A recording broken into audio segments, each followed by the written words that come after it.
You and I are going to argue. Let's talk about Daddy. And dude, go hang out with Gypsy, okay? Bro, it's hard. I'm sorry. The kid's so good. Like, look, your boy Chase, I'm sorry, he's just in an era here. It's unfortunate. Ask Tim Ferry, ask Kevin Windham. It's an unfortunate thing. Oh my God, when you end up in an era like this. It wasn't just Daddy, it was Grandpa too. Well, yeah, Grandpa was there yesterday also, taking it to him, so... This is next level. Next level. I mean, wow. Okay. Look, I know you're a Chase guy, and I know that's your homie here. And look, I'm just a Jett guy, which is gonna make this radio great here for us. Dude, I'm not a Jett guy. I just I don't know what all you major Jett fans what have you guys been watching the last 20 years? What? You act like it's something never seen before. I mean, it's not never seen, but it hasn't been seen since Ricky. Ricky, James, Stu, yeah. Filipoto. Stu, look, I 100% agree. Stu's a great, but Stu hit the ground way too effing much, okay?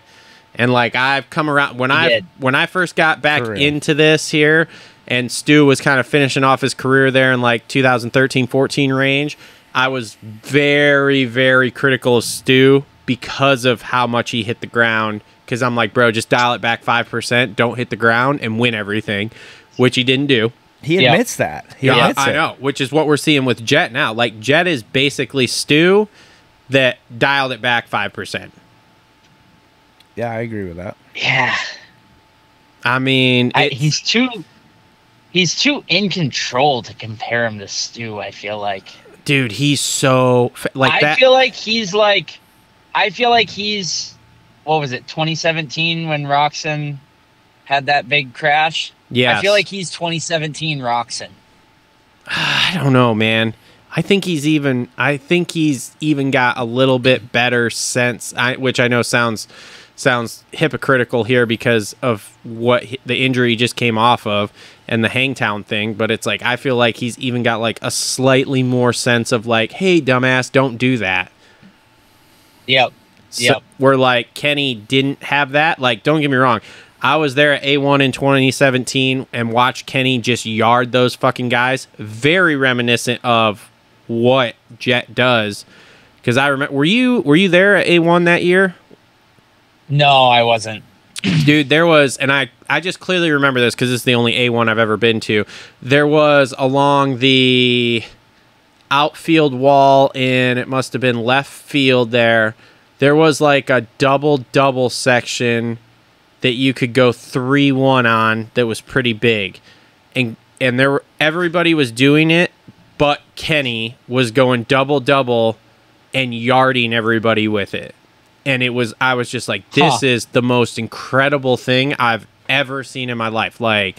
Until the accident happened there, it was just, it was wild to watch him that year. So, well, and that just goes to show too, sometimes the big lines aren't always faster. Oh, 100%. 100%. That was proven Saturday. I would say probably most of the time they are, but I remember there was one year, I can't remember what Supercross it was. It was either Toronto or Detroit maybe, and there was this big quad, and it actually wasn't faster to do it.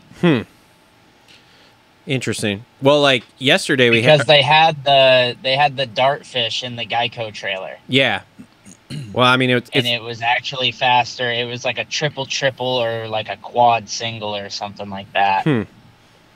It's yesterday. That quad yesterday, they said, according to Dartfish, was about the same as whatever it was, going table over single or something, and then over the table, then 3-3, I think it was. Which is weird because if you look at Deegan, it seemed faster in the 250s, but Jett proved that it really didn't. You didn't have to do it in the 450s. 100%. I think it was so hard to get the over the table 3-3 perfectly that it ended up being faster to just do over the table once and then quad. Yeah. Or on off quad. Because it was just more consistent. Because getting to the back sides of those tabletops, people don't understand how steep and short those things actually are. So to actually hit that transition lap after lap, it's like next to friggin' impossible to do that. This is true. And I have rode a real supercross track, mind you, so I know what those are like, and they are. You're absolutely correct. The tables are way shorter than you think. They're way shorter lengthways. They're way taller heightways, and they're way steeper than you would ever fucking think. Like, even to jump a tabletop in a supercross track, just jump that is a fucking pain in the ass. So I agree with what you're saying there. That does make sense. So